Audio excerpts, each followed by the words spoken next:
Our next speaker, ladies and gentlemen, is well known to you. Mr. Bloom is a financial economist by training and served 30 years in the Territorial Army, a period in Specialist Forces, and a spell as a logistics liaison officer for the 4th Armoured Division in Germany.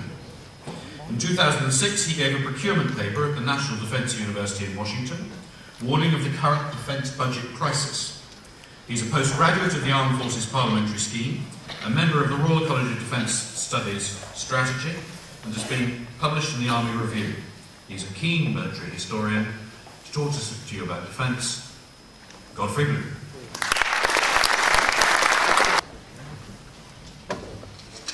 Well, good afternoon, ladies and gentlemen. Another conference, another hangover. Join us. And I know I'm not alone. Sadly, our defence policy paper is not yet ready. It's taken rather longer than we thought. It's rather complicated for a number of reasons, most of which I think you will understand. It's interesting, is it not, that we have the highest proportion of membership of ex-servicemen and women than any of the political parties. So you always need a little bit of bottle to stand up here and talk about defence, because I'm talking to a lot of people who know something about it. What I'm particularly pleased to relay is that the committee working on your behalf to try and come up with a coherent defence policy is actually rather better informed than all the other main parties. There's 4 of us, 3 of us have actually worn uniform, and one of us has had government and procurement experience.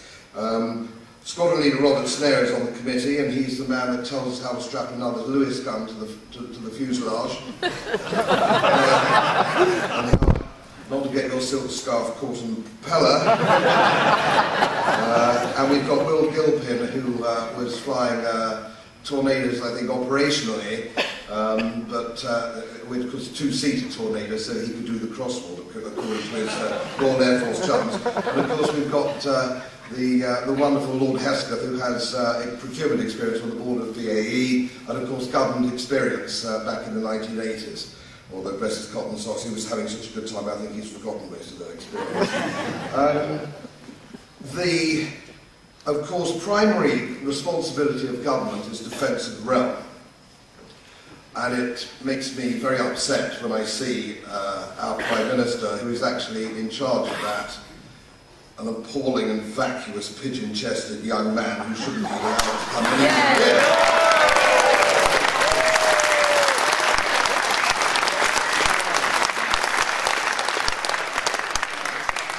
He's the sort of guy I used to duff up in the Fives courts. And of course his Batman and Boy Robin Cleggy, who I'm absolutely convinced had he been born in Thailand he would have been a lady.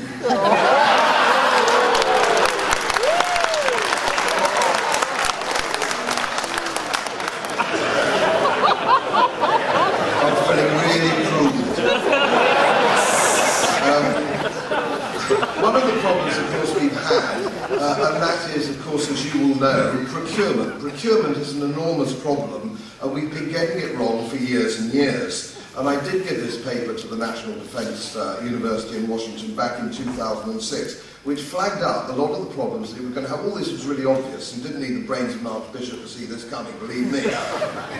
Now, when I was a young sproggo, I had one shiny pip on my shoulder, the British Army came up with a motorcycle called the Armstrong motorcycle. I don't know whether there are any old and bold amongst you who remember the Armstrong motorcycle, but it was back in the 1970s, the early 1970s, that it was conceived. And we were getting our FNs, we were getting our rifles and ammunition, so on and so forth, from Belgium and Birmingham and so on and so forth. Well, all of that was jolly good, but the Canadians, who were a significant part of the NATO commitment on the British Army of the Rhine, the Canadians didn't actually make anything, they didn't manufacture anything. So they said, well, you know, what can we do? And they were given the idea that they could manufacture a motorcycle. So there was no Canadian experience of manufacturing motorcycles at all. And you could, in those days, you could buy for 200 quid, you could buy a sort of a Yamaha 250cc scramble bike, You could have sprayed it green and it was just what the army needed. But no, it was all about actually bolstering defence industries of NATO commitment countries. So we had the Armstrong motorcycle, which was bloody awful, rest assured, and it ended up costing £2,500, and for a motorcycle in the mid-1970s, that was a lot of money. And it's Eric down there, you remember it, dear boy, very well, my old regimental padre down there, and who had a Honda Gold Wing, I think, at the time.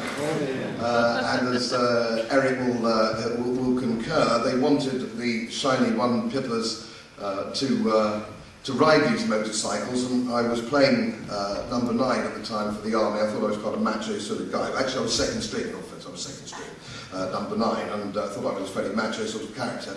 Till my mother wrote to the commanding officer and said, under no circumstances is my son allowed to ride a motorcycle. Damn dangerous, and he can't have one. So. The old yeomanry days, you know, everybody knew everybody else. But we had this sort of problem in procurement. And it goes on, and if I come back to the budget, if I just come back to the budget we have, you know, there's nothing very much wrong with our budget, which is just under 3%. I'd like to see it stick at 3% of GDP. I think that would be a fair cost for our defence. I think that would be okay. It's actually slightly less than that. But of course, when you have as many civil servants in Whitehall as you have soldiers, you know you're getting things wrong. And this is half the problem. So they say, let's trim £1 million or £10 million off the budget, the defence budget. So somebody sits in Whitehall, some ghastly little clerk sits in Whitehall and gets rid of the Duke of Wellington's regiment because that saves a neat £1 million. These guys never actually think of sacking themselves. So one of the policies I can assure you that UKIP are coming out with, and that is we are going to get rid of everybody in the MOD, and we are going to have a procurement agency.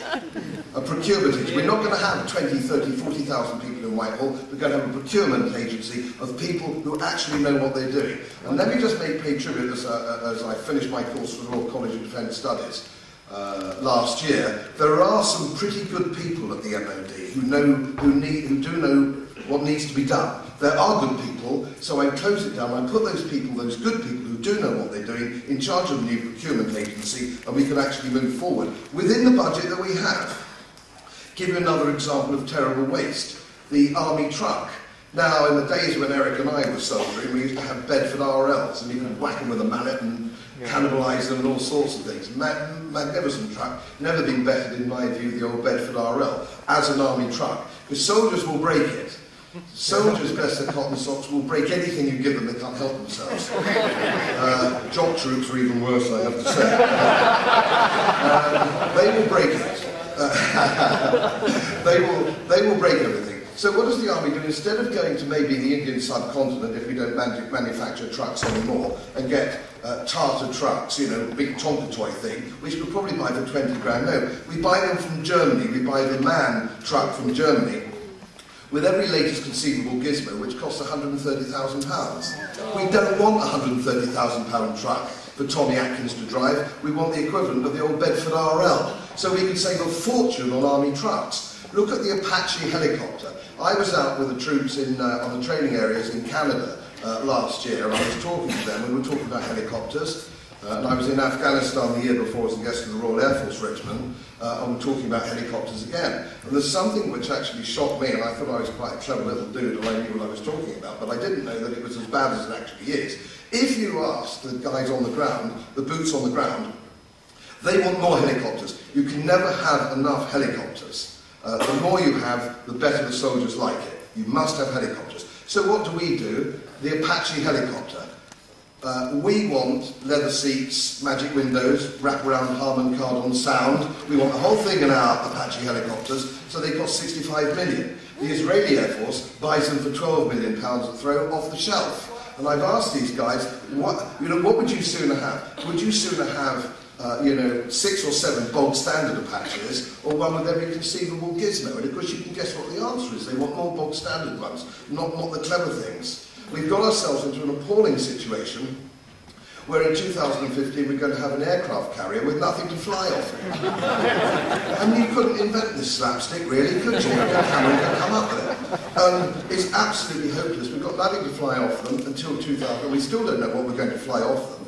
So I phoned my old mate Pat Barron, who was an ex-fast jet pilot in the States the other day, and I said, what can we buy off the shelf? And he said, we're flying perfectly comfortably F-18s with a steam catapult off our carrier. We can buy them off the shelf, a dime a dozen, and unless we go to a war with America, which of course we might do now they've got Nigel's mate locked up.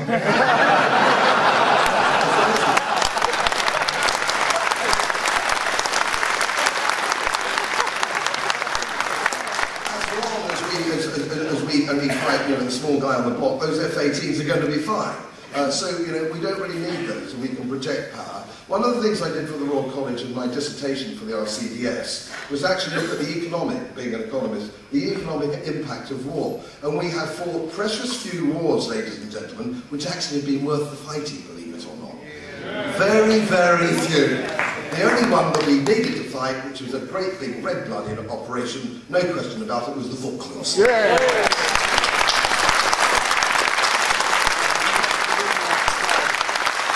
You can't have Johnny Foreigner landing on our territory, falling down the Union Jack damn sauce.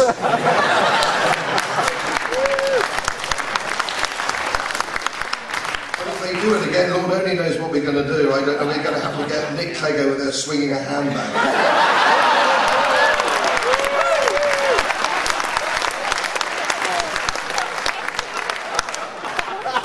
Leave you with one thought.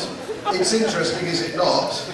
Is it not interesting that it's only our overseas aid budget is only marginally smaller than our defence budget? Our defence budget is just under 3% and our overseas aid budget is something like 1.8.